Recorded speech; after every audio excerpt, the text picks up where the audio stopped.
who gives a shit if anything's authentic, right? Like ultimately we just want to make sure that it tastes good. Yeah. And like, I guess like culturally, like meaningfully reflects like the source material. Yeah. But like, who cares like how close, like adobo in the Philippines is known to have soy sauce, vinegar, black peppercorn, garlic and bay leaf, right? But if you go back enough hundreds of years, soy sauce would not have been a thing in the Philippines. So is soy sauce adobo not authentic because in the year 1000 we didn't have soy sauce? You know, like chilies are not native to Asia, and Thai food is like the spiciest food on the planet. Yeah. So is all of that inauthentic? Yeah, you know? Yeah. I Am Consciously Curious, a podcast for those that are searching for meaning and fulfillment in their lives. My name is Victor Chan, and I'm on a mission to find out why people do what they do. I've interviewed white collar to blue collar, entrepreneurs to passion projects, and life is just too short to not produce meaningful work.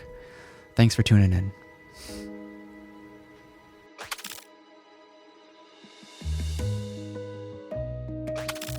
Yeah. I've Like, heard horror stories. Yeah, when I was a white belt, I feel like it mixed bag if you train with an upper belt, like whether they would just like demolish you Oh my like God. for their own ego, or like there would be some sort of like, let's let this person work and learn.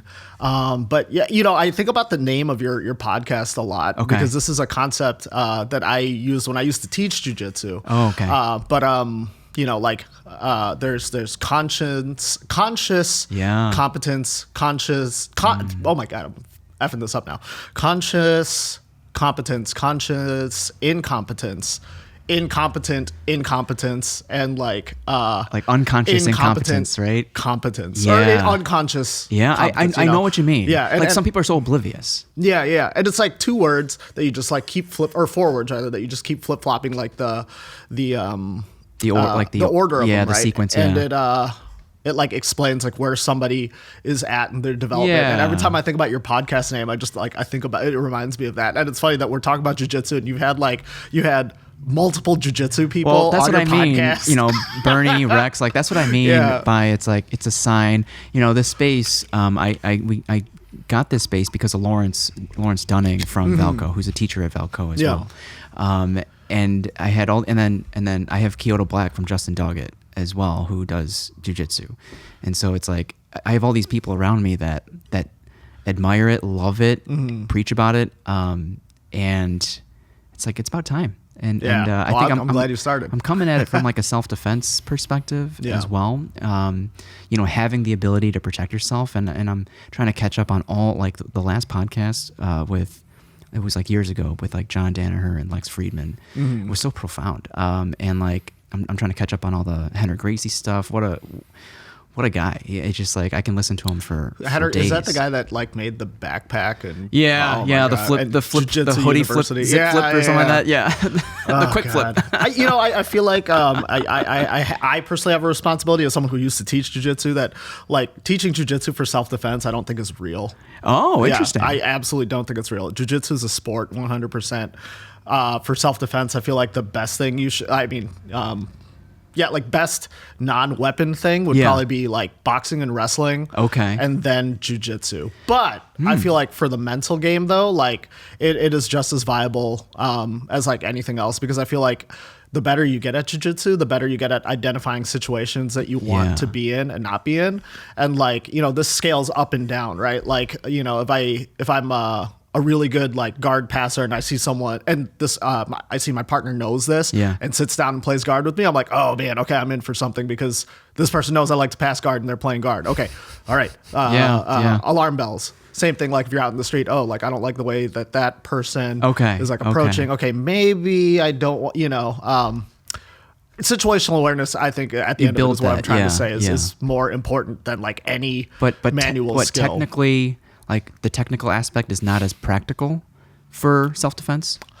I mean, you know, if someone's like pinning you down, nothing else. I mean, judo's decent at this too. Are you thinking like someone with a knife or someone with a gun? Just in general, you know, like let's say if it's one-on-one, jiu-jitsu is great in a controlled environment. But like, let's say you get like put up against a wall, you're right. Even if you're on the ground, like a familiar jiu-jitsu position up against a wall, you've already removed like. Okay, so when you train, right, you're always thinking about points of control. Now, if you two are both on your feet and not touching each other, there's an even amount of points of control, right? As soon as somebody sits down, there's already like a point of control on that person, the ground and like gravity, which a lot of people I feel like don't think about like that, when they think about the grips. Like this is why they always say if you're a smaller person, don't get underneath somebody bigger, right? Even if you're a good guard player, you're at a disadvantage because the ground and gravity are controlling you, even if they don't lay hands on you, you know? So now put that up against the wall, you've already removed like a couple different angles of like what you could possibly do, right? Sure, yeah, now you can't strip to the left because there's like a wall there, or you can't bridge because there's a wall there, right? But yeah, and also too, like in a self-defense situation, you don't want to be like in the pocket like that. You just want to be like away from whatever it is that's causing you harm. So when I feel like a solid foundation, maybe I'll branch out and do some striking things. Yeah, well, no, go and wrestle, man. Wrestle. And that's like super transferable to jiu-jitsu. Okay. Right? Like hand fighting, head control, all that stuff, getting out of a bad position. This is what I like. I feel like, oh my God, I feel like I'm doing like a jiu-jitsu thing now. Like one thing that I've always really admired about wrestling is that they really know when to engage and disengage, and when they don't like something, you know? So like if you watch like high level wrestling, you see two guys like getting at it, pummeling, whatever. And then like one person doesn't like the exchange. They'll just push the other person back off and restart, you know? And that's like, I think probably the most important skill that I feel like doesn't get taught often in jiu-jitsu, because we're taught to like sit in the pocket and like try to like expose or create weaknesses. But interesting. That's like another avenue that I feel like, you know, yeah, I don't know. People need to explore that more, I think. Yeah. So in another life, do you think you would be a wrestling coach? Yeah, no, absolutely. If I like never found jiu-jitsu, and if in high school I wasn't just fucking off and doing whatever I wanted to do, I probably would have like done like more wrestling, because I wrestled for a little bit in high school. Okay. But I like judo more because it was so like it was a very chill environment. Like we had really intense training and then lots of like hanging out and eating, you know? And since we only competed once a year, like we didn't worry about our weight. I get that from like when I first got that from CrossFit. Like I noticed that about that community. And then I at these days, depending on the jiu-jitsu gym, I noticed that in a jiu-jitsu community as well. What, they're like really fucking people lazy? People are just, no. Or, people, I mean, train hard, and then they're so tight outside of the gym. Oh, well, that's if what you I mean. If you get yourself a good aspect. gym, like there's nothing that, there's not much that beats that. Like I was listening to Bernie's episode, you know, and man, it just brought back so many memories. Dude, me and Bernie were white belts together for a little bit. Is this in the Newbury days or? Okay. Yeah. And I'd like, you know, I was fortunate to have like met Paul and like her at that time. Gotcha. And we trained for a little bit before they started their thing. And, man, yeah, no, just like her talking about like the jiu-jitsu community being so tight, and like me being kind of removed from it for quite some time now. You know, I was just like, man, I really want to get back into it in like a more meaningful way than I am now. Right now, I just train once a week with my cousin who, he's a new breed black belt, Gabriel Clarito, and he's running the program at Rizal Center. We're social media friends, Gabe. Yeah, no, you should get him on here, man. But what he's doing is really great too, because like, he and I grew up in the Rizal Center, you know, and then kind of like went our own ways and so wait, what is the Rizal Center?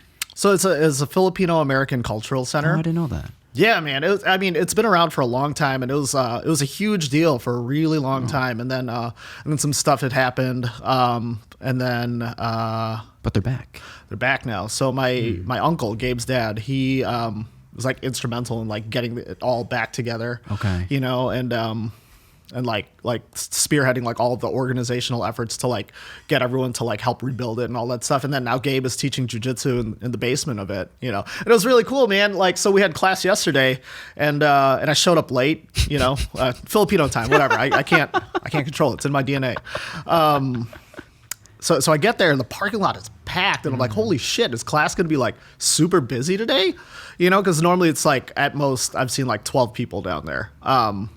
Which is a small class by any means, but like, anyway, it wouldn't pack a parking lot. And I go in and it's just like, there's like hella old Filipino people on the top, you know, in the main floor. And I was like, oh man, the Rizal Center's back. you know, and it felt like really good to see that, you know, Yeah. just like all the elders coming back in, and then, you know, us younger heads just fucking around in the basement. Yeah. Yeah. That's really cool. Well, is it in the city or in the north suburbs?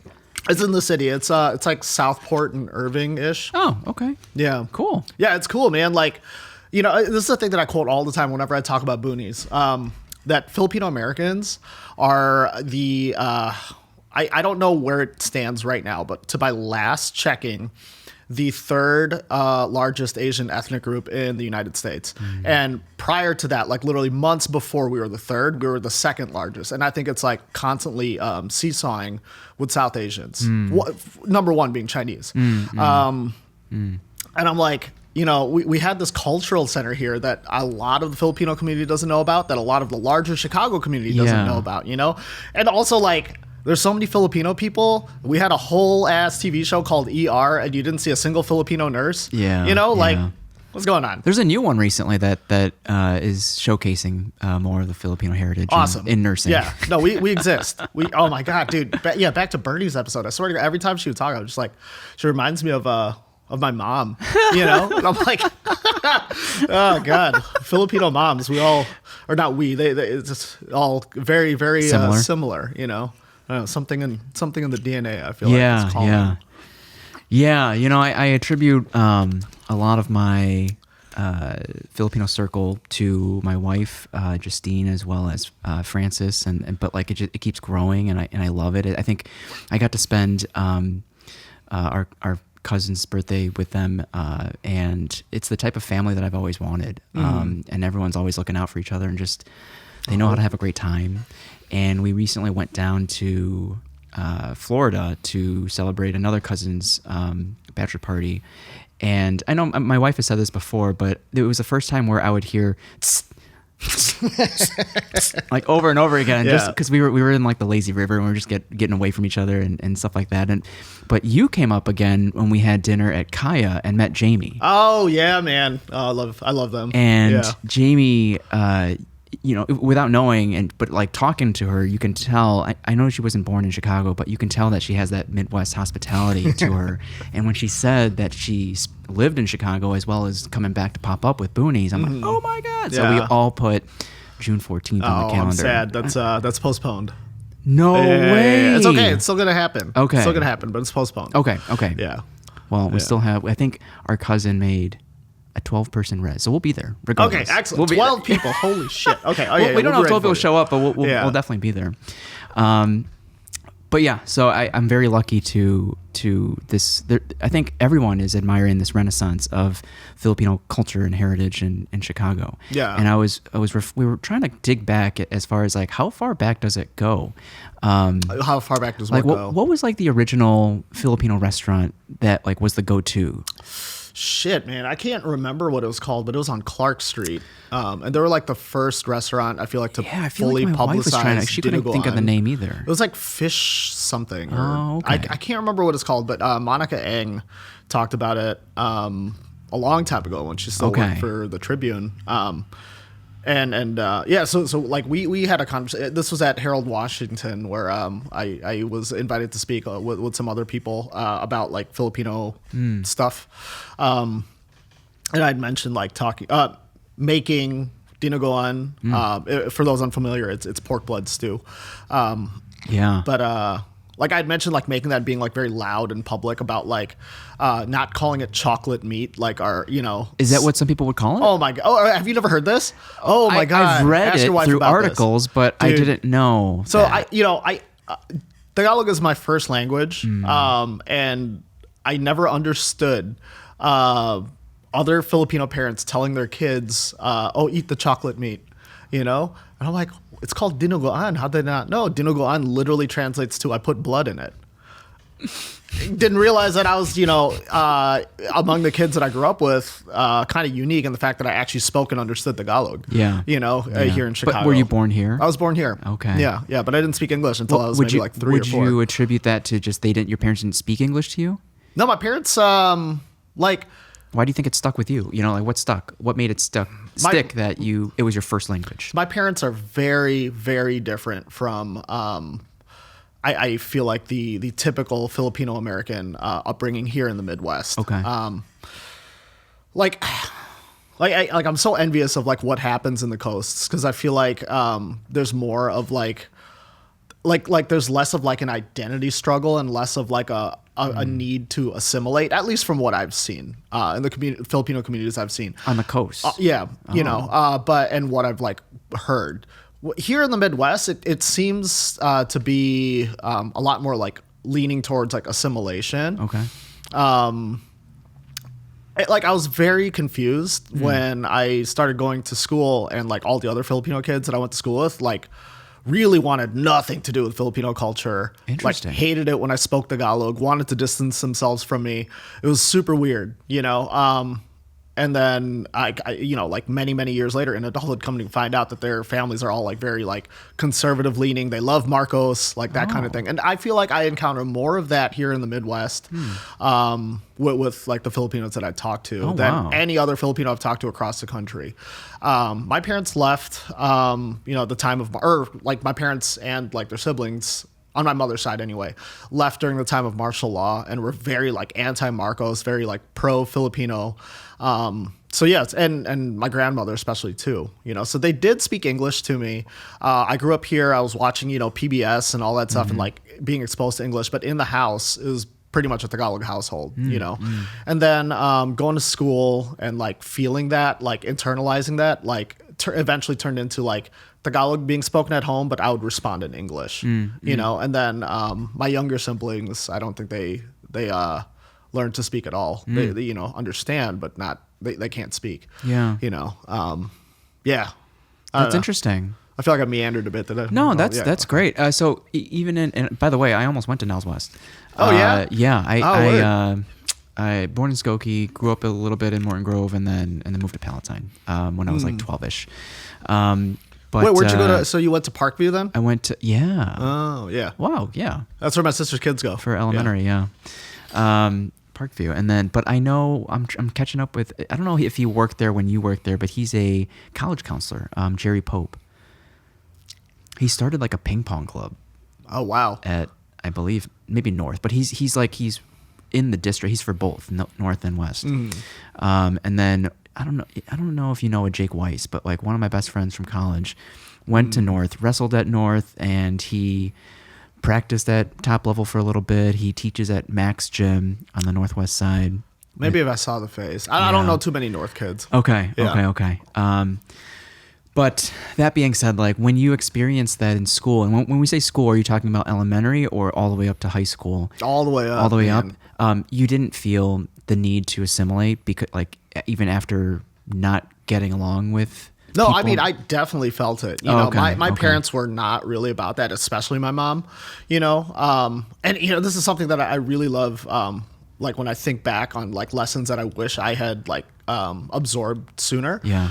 Something that my grandma used to say a lot was "Hindi sila marunong," which means they don't know or they don't know how. You know, whenever I would like come home crying or complaining about like being bullied or made fun of for being like different or whatever, right? Making it their problem, not my problem that I'm different. You know, their problem for being assholes. And that's something I really wish that I took with me sooner. But when you're a kid, you know, there's not like your social circle is like all you have. You know. So I definitely like did my fair share of like wanting to fit in and all that and I don't know.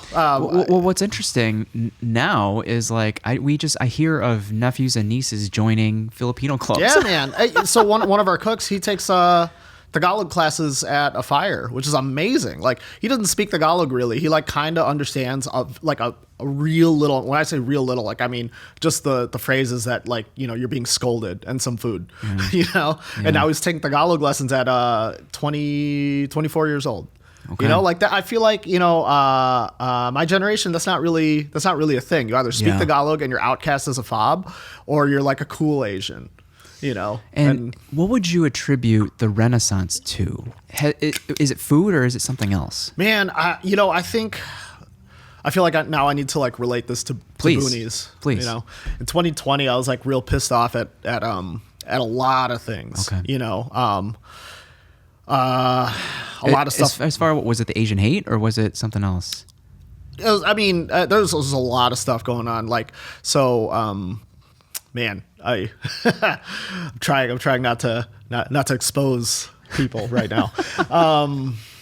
Like I got called a slur at work, and like that really pissed me off. By a customer? No, by my employer. Motherfucker. Yeah. And I was just like really, okay,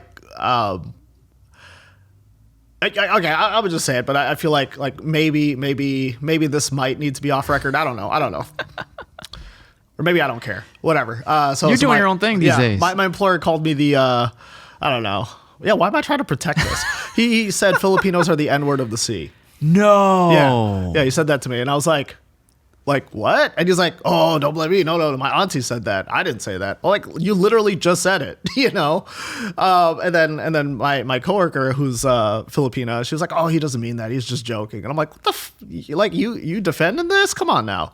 And then so that like really pissed me off. On top of everything that was happening globally, like all the Asian hate stuff, and I felt like there's just so much regression from like mainstream culture towards like anything Asian American progress that has been made in the past like 100 years, and like reading like about all the stuff that's happening in New York and like seeing like pictures of like elders and like getting like really mad when I saw like Filipino elders that got like slashed in the face with a knife, like that one guy, and like nurses being like pushed off the train. My mom was still working at the time; she hadn't retired yet, and I'm just like man, like the fuck, and and then I thought to myself like, man, I spent all this time doing stuff for other cultures, other people's businesses, for whatever. And a lot of that was due to this like pressure to like assimilate, and not feeling like doing Filipino stuff was like worthwhile, like just internalizing this idea.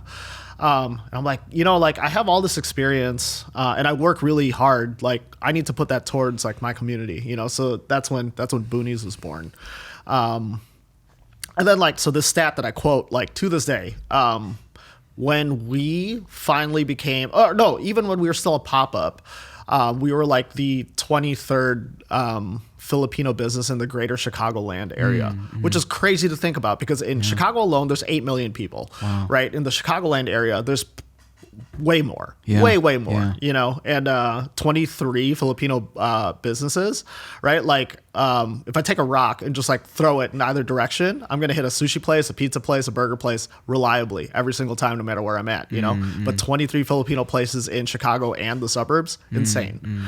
When we finally got a brick and mortar, I think it was still like hovering right around that same number. Oh wow! And 2 years later, there's now like, the last time I checked it, around like 35 or 36 Filipino businesses. Where do you check this? I just Google it. You can Google? Oh, I didn't know that. Yeah, okay. Gotcha. I just Google it. Well, no, it's not going to neatly pop up for you. Well, like I know Google has that AI thing too, so maybe it might be able to. I haven't done it with it the spits Gemini. out like an AI. Yeah, right? But no, I would just Google it and like tally it and like do it analog, keep track of the data that way.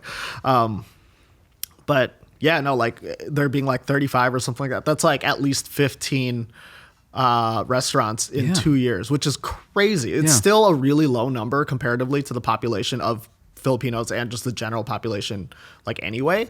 But to see like that much growth happen in 2 years, I think it's like since 2020, like people have been feeling a lot more like emboldened, and then seeing role models like for me it was like Kasama and Kaya, and then digging further back, people like Purple Yam, Amy Bessa, and like Jeepney, like having those role models, having more of them is just helping like the the cultural Katamari ball like grow, so.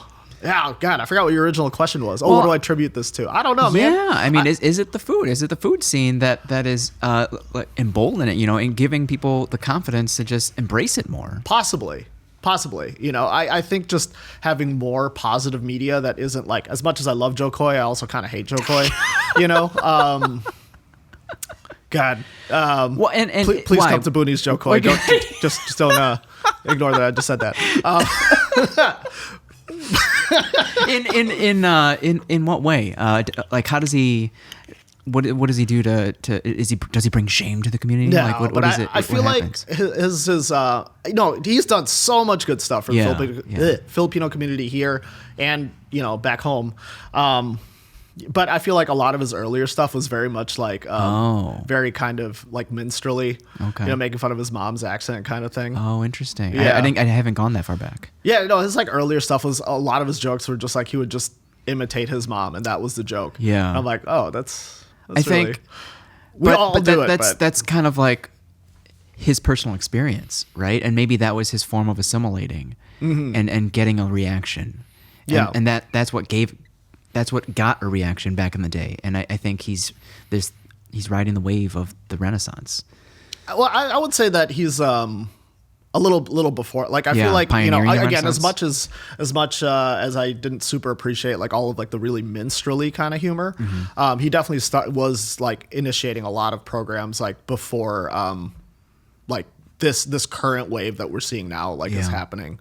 But like back to what I was saying, like I feel like just having more positive role models that look like you, that culturally more align with you, like has really helped like people not feel like ashamed about it, like when you think about like Korean culture, right? Like for how long did I mean, we even still hear it to this day, but less so. Like Korean Americans talking about, oh yeah, like I didn't want to speak Korean. My lunch got made fun of because kimchi is smelly, blah blah blah, like that kind of stuff. And it's like, but now like K-pop is like taking over the world. Yeah, you know what I'm saying? Yeah. And like a lot of people want to learn Korean in the same way that in the '90s people wanted to learn Japanese. Yeah, I don't know what it is. I reflected. I met Katie Chung recently, as well as Andy Lim from Perilla, and they had similar experiences, but they've gotten to the point of converting that shame into embracing the culture and wanting to learn more about it, and then having that heritage be reflected in their work, whether that's art or food.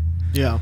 But then, as well, we've also come full circle in the sense of not trying to live up to, or I don't know, it's like maybe everyone's a little different, but live up to what authentic is. And it's like authenticity is actually very, very personal. Like, can authenticity be objective?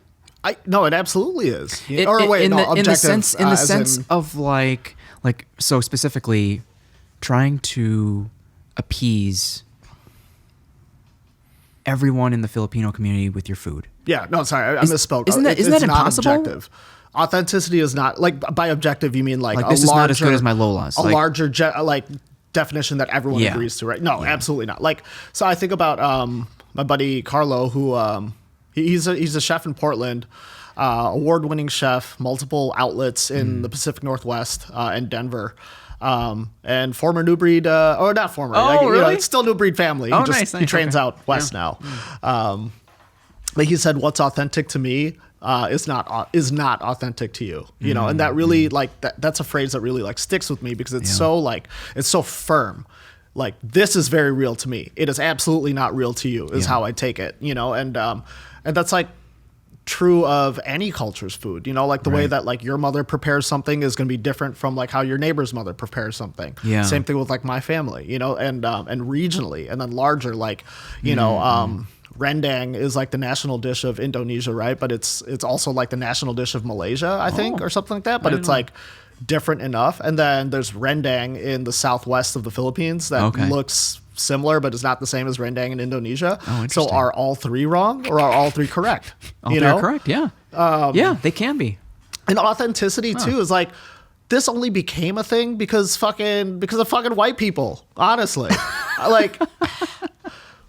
Who gives a shit if anything's authentic, right? Like, ultimately, we just want to make sure that it tastes good. Yeah. And, like, I guess, like, culturally, like, meaningfully reflects, like, the source material. Yeah. But, like, who cares, like, how close... Like, adobo in the Philippines is known to have soy sauce, vinegar, black peppercorn, garlic, and bay leaf, right? But if you go back enough hundreds of years, soy sauce would not have been a thing in the Philippines. So... Is soy sauce adobo not authentic because in the year 1000 we didn't have soy sauce?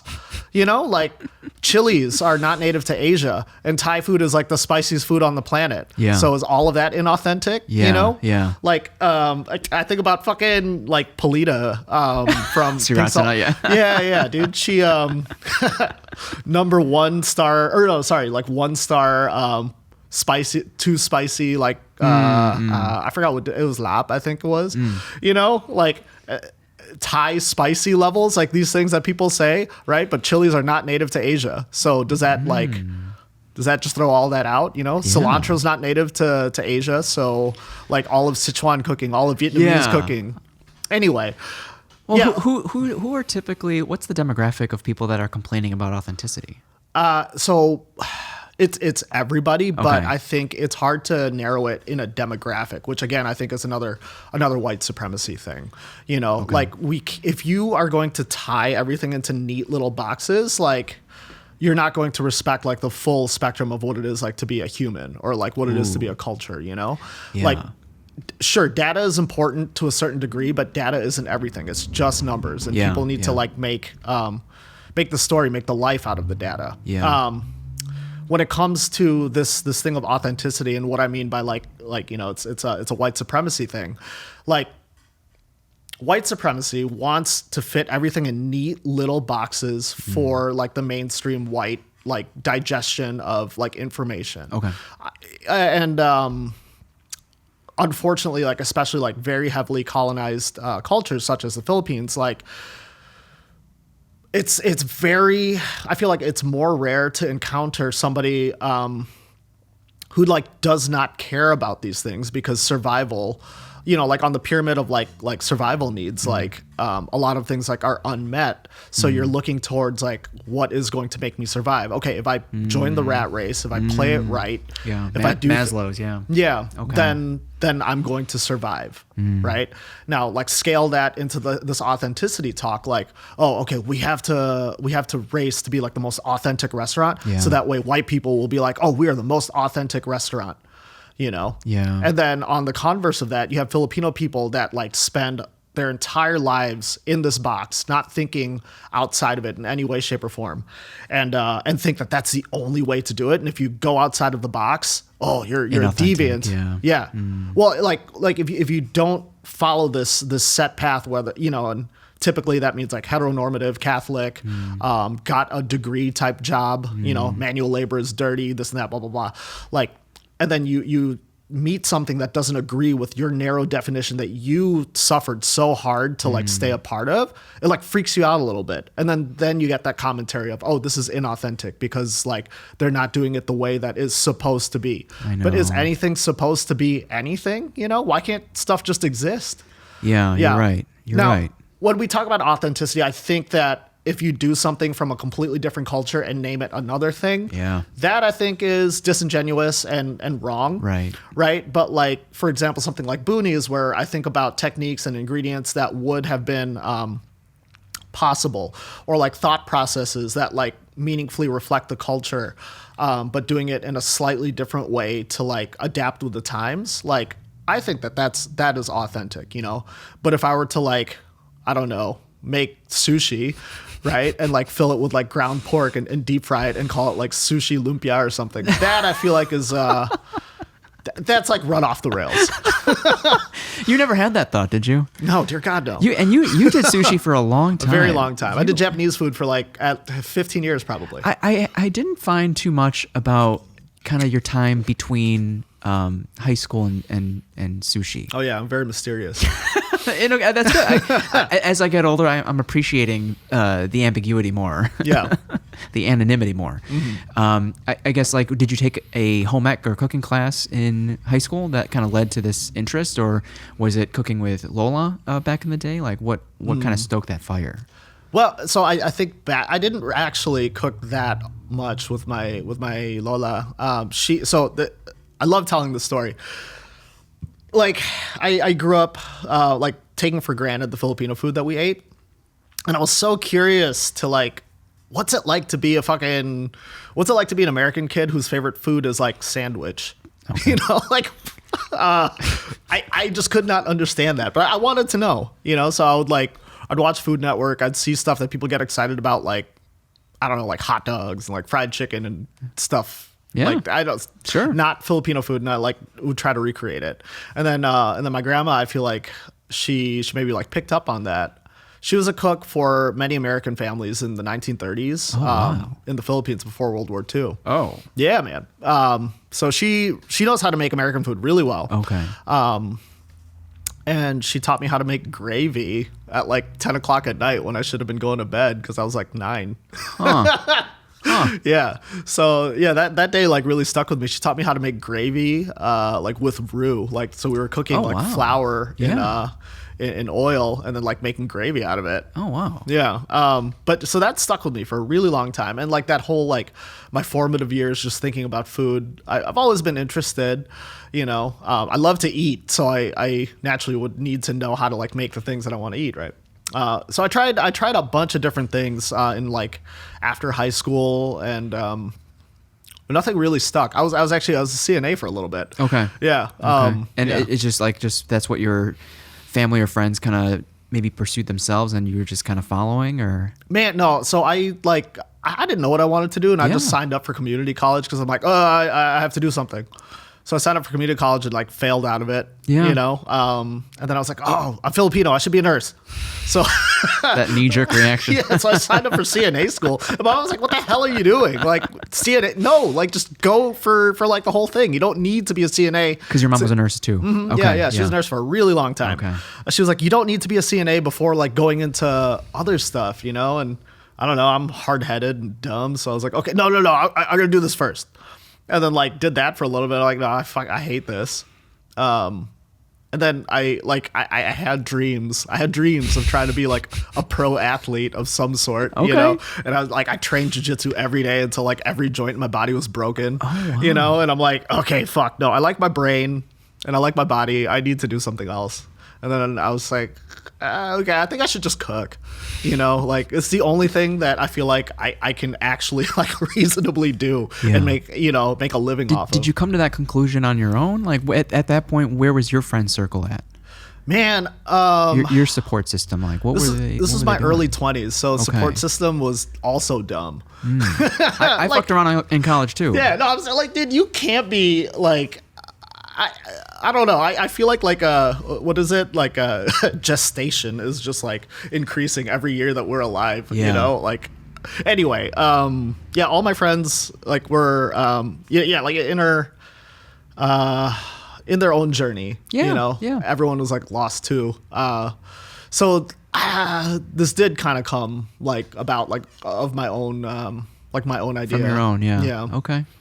Just thinking about like, okay, this is something that I think I could stand to do, something that I would enjoy, something I'm interested in. Yeah. You know, and so what was the first step? Like is it picking up a shift at diners or is it school? I just looked up culinary school. Right? Yeah, dude. I mean, I didn't even like think about that, you know. I just thought like, okay, I just need to like pursue the path that's gonna get me here. Again, looking back on it, just like we were talking about earlier, like I trained jiu-jitsu differently. God, I wish I had those lessons earlier too, and just worked in restaurants instead of like accruing debt in culinary school. But anyway, it was kind of like there's like a come to Jesus moment I think my dad had, because of all my family members, I think he was probably the least supportive of my decision to go into culinary.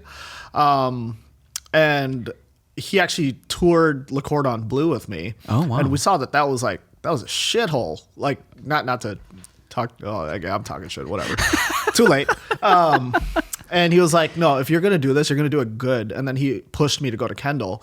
And the reason why I had even considered Le Cordon Bleu was because like I thought that like I fucked around too much in school that like I wouldn't get accepted to Kendall. Kendall had this like prestige about it, and now like going back, I'm just like, it's a for-profit school. They accept anybody. Yeah. But anyway, oh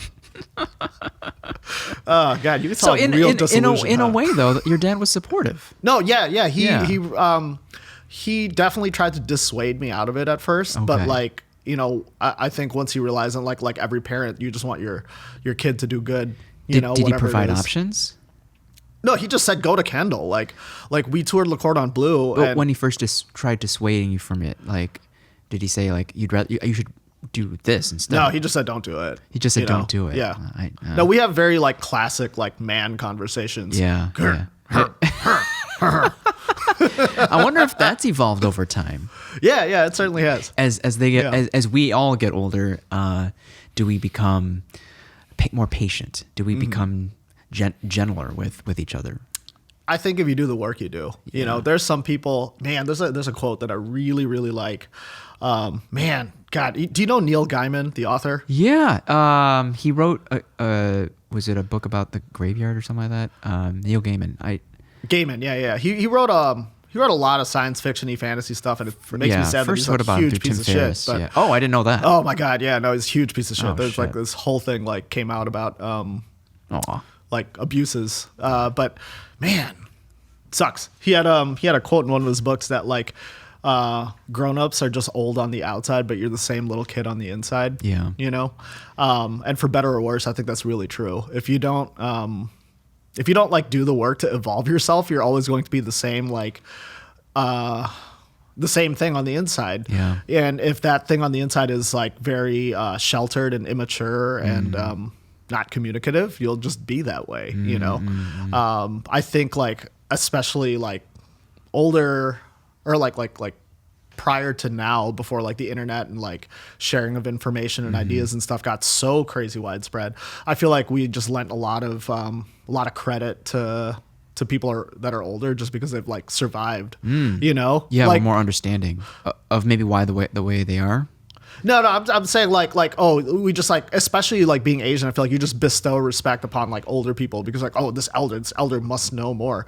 But you know, I've managed people of like all ages, all like every team that I've managed has had like young people, people my age, people way older than me, and you know, different maturity levels in all generations. You know, like some 19-year-olds are more mature than the 54-year-olds that are on the team. You know, yeah. Yeah, I wonder how do we, and we can't force anyone to do the work for themselves, and it hurts more when it's your own kind of family, when maybe your own family refuses to even attempt to do the work. Yeah. I don't know. It's tragic, and I think if you spend enough time thinking about it, you come to an unfortunate point of acceptance of like maybe this family member will never have the type of relationship I would like us to have. Yeah. I mean, I'm very fortunate that that's not really my experience because I feel like most of my family is very, very open-minded, and we're, you know, we've had a lot of things happen to us like in the last, maybe like 15, 20 years that like had forced us to grow and still, you know, so I'm very grateful for that, even though like a lot of those times are hard.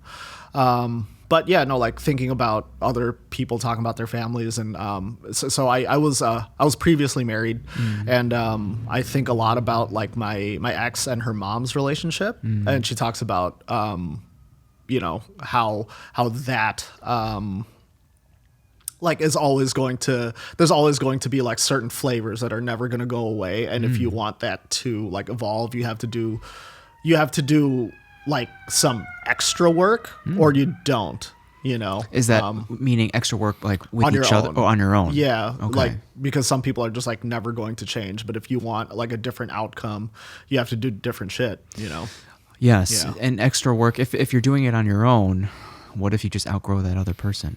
You know? No, I mean I think, you know, relationships and stuff like that, like in, you know, it's that's tough. There's some things that you're like always linked to and some things you're not. And if this is a relationship that you choose to like keep in your life and you have to do the extra work, it's not super sustainable if you want like an outcome that requires two people to do work, you know? So I feel like, yeah, just like you said, there's a level of acceptance that you need to have for certain things, I think. And then what if you threw in kids in the mix? Man, I don't know. I'm unqualified for this. I don't have kids. But I feel like, you know, I mean, well, I'm just saying that there would be a half of you.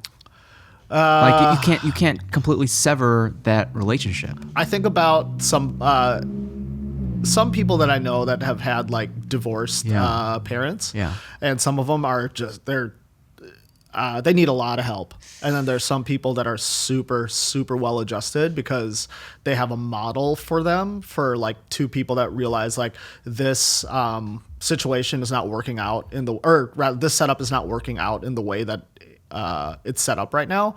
So how can we find a way that's best for all parties? Yeah. You know?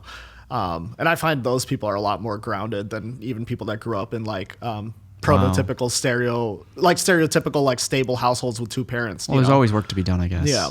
Yeah, that's interesting. We have people in our family that's kind of going through something similar, in the sense of like you get so like you're torn between severing a relationship because of how much you love that person's family. Yeah. But you ultimately hopefully come to the conclusion that you have to protect your peace of mind, and you're living this with this one person, not that entire family. You might see that entire family from time to time, but on a day-to-day, if this one person isn't keeping up with the responsibilities or the relationship, something's got to change. And sometimes this severance is a wake-up call to what you need to do for yourself. I mean, you know, thinking back on my divorce now that you mentioned that, like, yeah, it sucks and it's scary, and you two people build a community together. Yeah.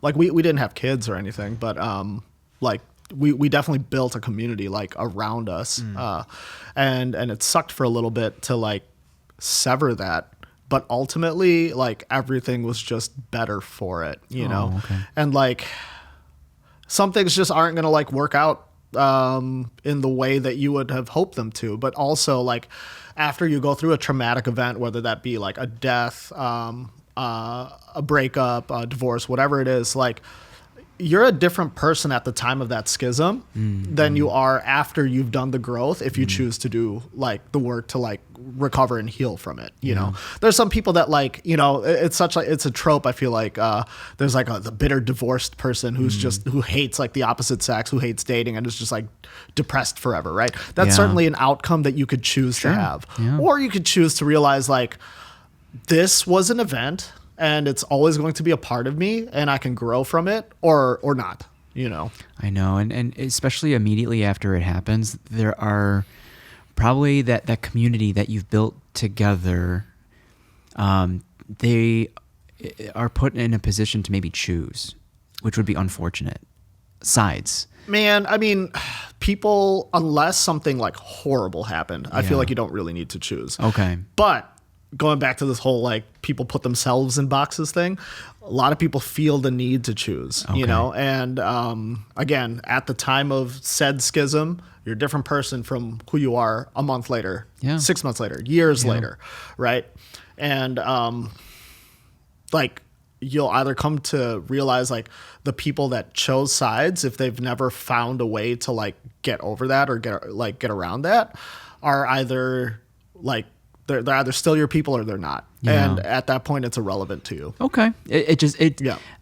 I'm sure it's hard to have that mentality immediately after. It is. It really is, dude. Especially you have like close friends that you think you could rely on that will be there for you through thick and thin. Then they pick a side and then you're like, well, fuck, were you ever my friend like to begin with, you know?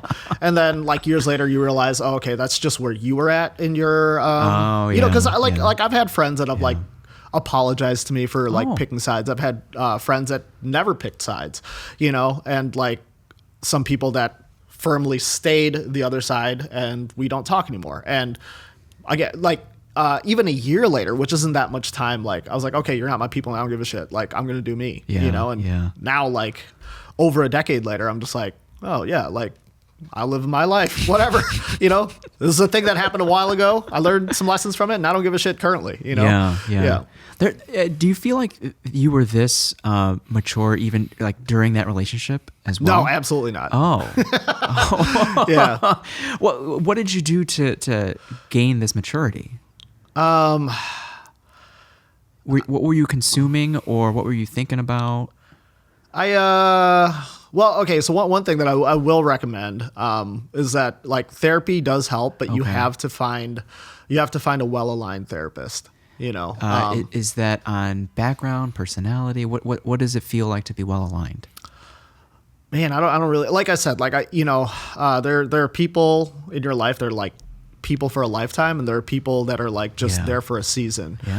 So I feel like my therapist that I had very briefly in high school would absolutely not align with me now. The therapist that I had maybe 8 years ago, also again very briefly, would not align with me now. So I think that's different for everyone, and I think every need is different. I've never had a therapist for longer than like 2 months. For me, I kind of look at therapy as like tune-ups, and I do a lot of work outside of that to try to like keep everything straight between the ears. Are they laying kind of like a framework for you to operate in? Well, sometimes you just need someone to like tell you something objectively that you wouldn't otherwise see. Okay. For me, I think. Yeah.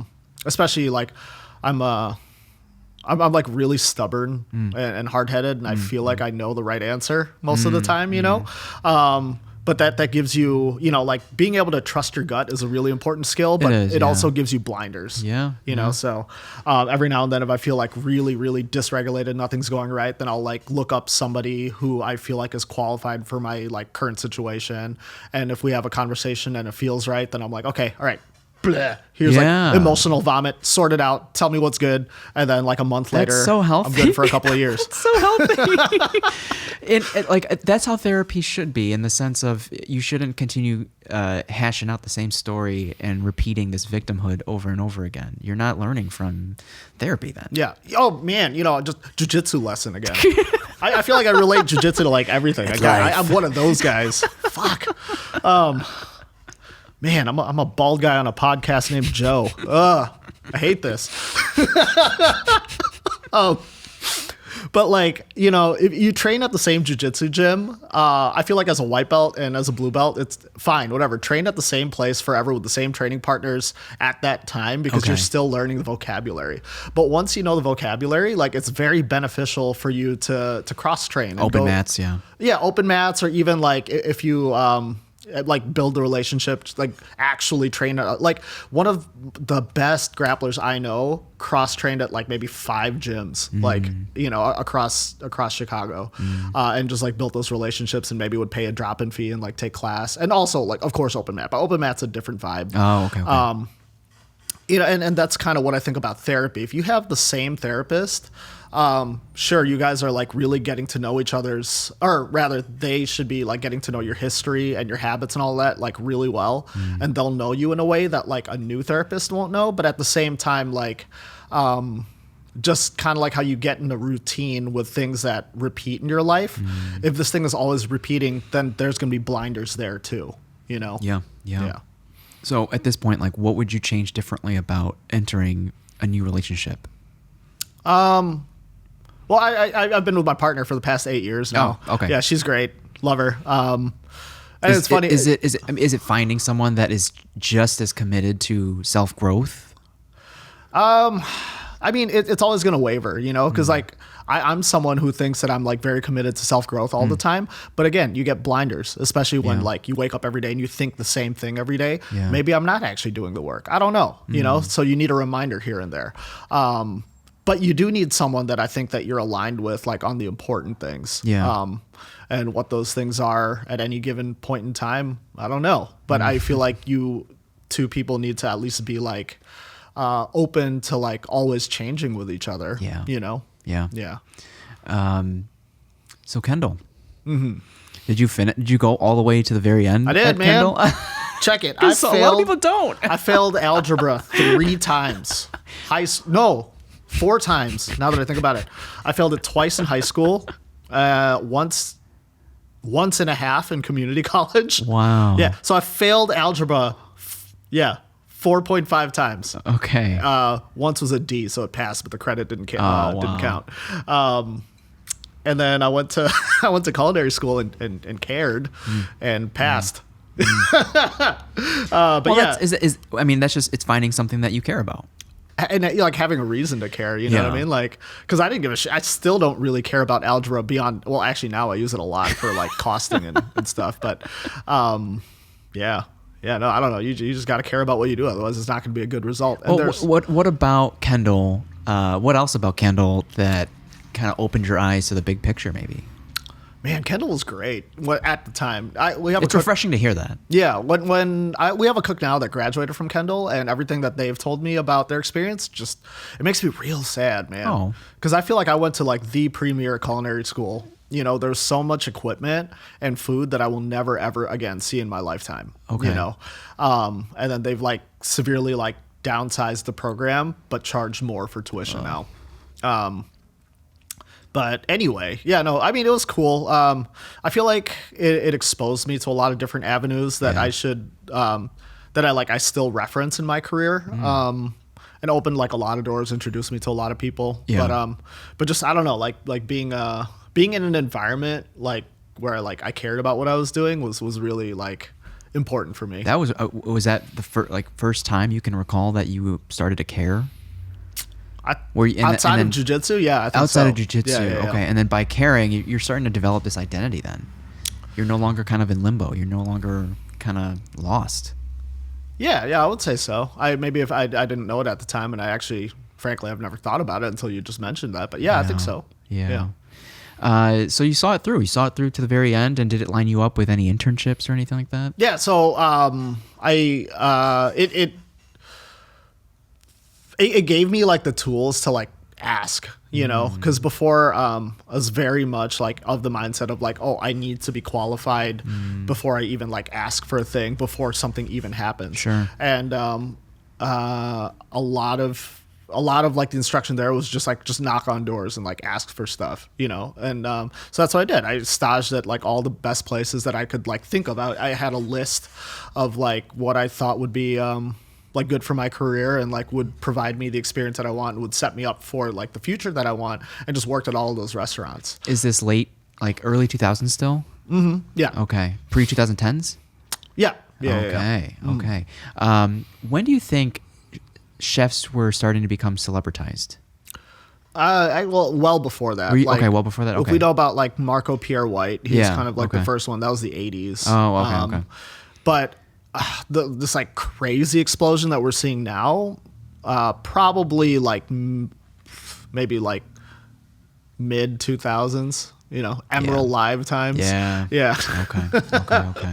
Yeah, it's weird now. Everyone's a celebrity. It's fucking annoying, dude. I miss the good days of the internet. Everyone's a celebrity. Like, yo, you remember when like things would just like randomly go viral, like Double Rainbow or like I Like Turtles. You know, like I miss that internet where it was like just starting to get like big. Now it's like everyone wants 124K followers. Just follow my page, follow this formula, you'll get 124K followers. Yeah. You know, everyone's doing the same TikTok dance and everyone's famous somehow.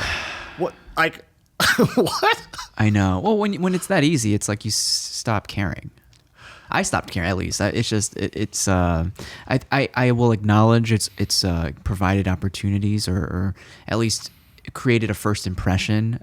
But at the end of the day, it's like who you are as a person and the quality of the work that you put out that leads to long-term relationships. Absolutely, man. Yeah. Like, yeah, no, things of no substance, just like maybe it's like a firecracker. We pay attention for a second, then it's gone, you know? But like things of substance will firecracker versus a candle, you know? Which one do you want to be? Yeah.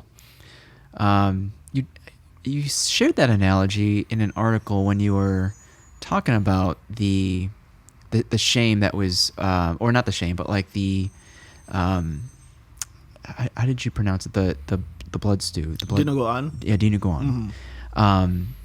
You use that analogy with the flame of like a flame will, no matter how small, will continue to grow eventually. Oh shit! I don't even remember That's that. like man. an old like Eater article or something like that. I do not remember Eater that. or Reader, I don't know. I met Mike Sula recently. Oh yeah, Nice guy. He's funny. Yeah. Man, I don't remember half the shit I say, dude. I talk a lot. I'm sorry, but I'm glad I'm consistent. Hey, you know, fire doesn't kill me, so maybe that's why I'm so like fascinated by it. You know, I survived a restaurant fire. I survived my car blowing up. Yeah. You know, yeah. So fire doesn't. Are kill you me. serious? I'm dead ass serious. You were in the car when it blew up? No, I got out, but I should have. But it was on fire. fire. Like when you saw smoke and you didn't get out of the car. Okay, so this is what happened. I fell asleep at the wheel. Fuck. I fell asleep at the wheel, and then at the where 90 and 94 split. Yeah.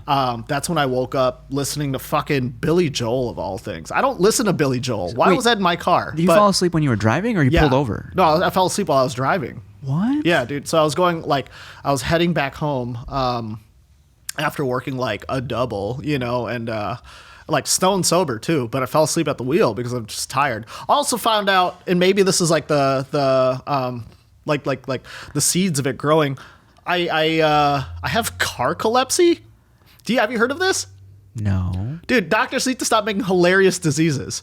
Like, hey, let's take narcolepsy and car and put it together. Carcolepsy. Yeah. So you're just falling asleep in the car? It's like falling asleep in moving vehicles or like things that well, like it's vibrate. soothing.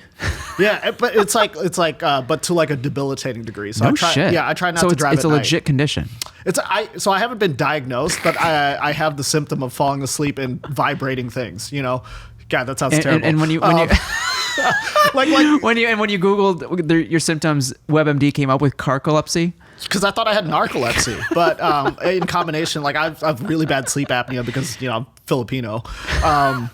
Like I fall asleep in with that like gentle vibration. So like as soon as the aircraft like as soon as the door shut, exactly that. I'm out like a light, And I thought it was just like whatever. This is just my personality, but I guess it is like a thing that you could be diagnosed with. Anyway, shit. Yeah. So you fell asleep at the split of 1994. Yes, I was driving home. Oh my god. And I don't remember exactly when I fell asleep. And when I woke up, I had hit the median. And that's what woke me up because it just went. And I remember like opening my eyes slowly and then like seeing the crash barrels and going. And then like Holy the shit. car flipped over, like it rolled over once and then landed on the driver's side. Oh. And I remember just thinking like, fuck, dude, I can't drive the car home from this. I was like more pissed about that, and not this like I should be That's dead. how guys are, moment. yeah. And I remember like oh fuck, I gotta get out, man. Yeah. And like I tried opening the door. I was like, no, I'm sideways. This is no good. Like, dude, there's glass everywhere. All the airbags had deployed. I was driving a Coke can at the time. It was a Scion TC. Oh, nice. So it was very very lightweight. And so I like got up and I climbed out of the passenger seat. Okay. And then I was like, oh shit, my slippers. No, I gotta get out. So I had jumped out and landed on the concrete, and then the car went. When did Billy Joel start playing? Or When I woke up. When you okay. When I woke hitting up, the barrels? it was playing My Life. And dude, I can't make this up, man. Yeah, like I don't listen to Billy Joel. I feel like I don't know why I feel so like. I need to make this clear. I don't listen to Billy Joel. Yeah, but anyway, yeah. that song was playing, and then the car like erupted into flames after I jumped out. Yeah, but thankfully the firefighters were able to get my slippers and my cell phone. Yeah. So you're there. You called the cops. You called 911. Firefighters there. They put out the fire. Who do you call next? Well, I called my ex. Yeah, and then man, was she pissed off at me. Really? Pissed? Yeah, dude, she was so pissed. Like she yelled at me until I fell asleep, and I remember just not giving a shit because I was just like, dude, I just like woke up and my car's like on fire. And Yeah. I'm going to bed. I don't care. You can keep yelling. Damn. We're divorced now, so. Well, I mean, what about anyone else? Parents or like who? Anyone else you could have called? Well, I didn't want to call my parents because I didn't want to concern them. Like yeah. So. I understand that sentiment. So then how'd you get home? Well, so yeah, she came and picked me up. Okay, Yeah. so you refused an ambulance. I was fine. Like, yeah, no, It wasn't the adrenaline going. Like, I really, honestly, like, I don't really think about that night very often. I just remember like the quote unquote funny moments. Yeah. But yeah, no, I just like remember like being in the back of the cop car because I think they probably assumed I was drunk or something. Yeah. But like, you know, they were very gentle. They were just like, "Hey, do you want to have a seat in the car?" And I was like, "Yeah." But then they shut the door, so I was like, "Oh, okay, maybe I'm getting put away." I don't know. They didn't do a breathalyzer or anything like that. I think just, you know, after having a conversation with a clearly sober person, they realized that, you know, I'm not drunk. That's wild. But yeah, no, like I barely remember that night. I just remember like I woke up, the crash happened, the car like flipped over, and I don't even really remember that, you know. Yeah. But yeah, so the car was like on its side. I get out. And then like a couple of people had stopped actually to like check if I was okay. Someone gave me a water bottle, and that's how I was able to call 911, you know. And as bad as that is, I'm sure it could have been worse. Other people could have been involved. That you could have died. Like you could have, I mean, the other vehicles could have been involved. It was like, yeah, luckily it was like maybe 3 a.m. or something. So it was a very clear highway. Yeah. Yeah. Wow. So then if you're carless now, like how do we get back to work? How do we continue living? Man, I don't remember. Oh yeah, I rented a car, and I remember just like, should I be scared to drive? And then I was like fine for I was fine, I think, for like a week, and then I went to the Renaissance Fair, and that was the first time I got scared to drive. Okay. It's really weird, you know, driving like from Skokie to Wisconsin, like the back. long distance. I don't know what it was, but it was like a random. It was just like a random, like I was driving and I was like, "Huh, wait, no, I think I'm freaking out," you know. But I just kept it to myself and got home. Yeah. I was my Wrangler was totaled. I was like going through an intersection and there was frame damage after a person waiting to make a left across from me made the left, but I was like more than halfway through the intersection. So they clipped the rear side of the driver's side, and then we spun a few times. Never rolled, thankfully, but speaking of like PTSD, like every time, you know, there's a yellow and I'm trying to gun it through an intersection, I try not to gun it anymore. Yeah. Oh man, when did that happen? That happened like almost 2 years ago in like January at like 10:30, 11 o'clock at night. That's the worst, man. Downtown. Especially when you're like, I just want to get home. Yeah, I'm tired. Yeah. Wow. And it could have been my wife driving too, because my wife drove my car to pick me up, and then we just swapped drivers, and then we go home. Yeah, like that's what you do, right? Yeah, like, dude, I know, right? There's not enough time to like process shit these days. I feel like we always just have to like do something, you know? Yeah, I mean, in a way, it could be coping. I don't know. Yeah, I don't know, man. But I Everyone agree. needs to be less busy. I do. That's a recent thought for me too. Yeah. Is like when people ask how you've been, is busy your first response? All the time, man. Yeah. I don't know. Unless it's busy doing the things you want to do. Even if it's the things you want to do, man. Like, I feel like that's like a common thing, especially for like small business owners, entrepreneurs, whatever. You're like, you know, if you find your passion, like it's worth it. And it is. It really is. But at the same time, like the things I want to do, right? These are the things that I want to put out into the world. This is, I truly, firmly believe that my business, like the world is a better place, like with it in it. And like, you know, seeing the effects of like the team, the community that like comes to support the product and all of that, you know, everything is well aligned and everyone, great. I love that. But I also just want to do nothing, you know, I also just want to play, you know, like, yeah. Yeah. I understand the sentiment. So what do you do? Do you make time? I've been getting better at it, you know. I you know, me and Joyce, we don't have any kids. The restaurant is kind of like our baby, you know, and it's still like just getting out of its like very like formative like toddler years. Nice. You know, thank you. Yeah, no, I'm like really happy for all the growth that we've done, and then now everything's gonna change again in July. But anyway, yeah, since we opened the brick and mortar, I feel like that's all like we've been consumed with. Sure. You know, like I feel like I didn't take a day off for a whole year. Yeah. You know, even like family celebrations and stuff like that, like my family would like want to celebrate at the restaurant and like, you know, like this dual thing, like amazing. We could do this like at your place, you know, and whatever. But that also means like work too, you know? So anyway, like I never really had a day off. And lately I think like that's something like she and I have been like really trying to like bake in, getting it on the Google Calendar. Yeah. You know? Yeah. We not a sponsored commercial, but like we just purchased like the brand is called Skylight, I think, and it's just this giant iPad looking device that you sync all your calendars to. And so when we put it up in like in the kitchen, so you can just see what each other is doing at any time of the day. I don't know. It's been helpful. Skylight. I'll look at Skylight calendar. Yeah.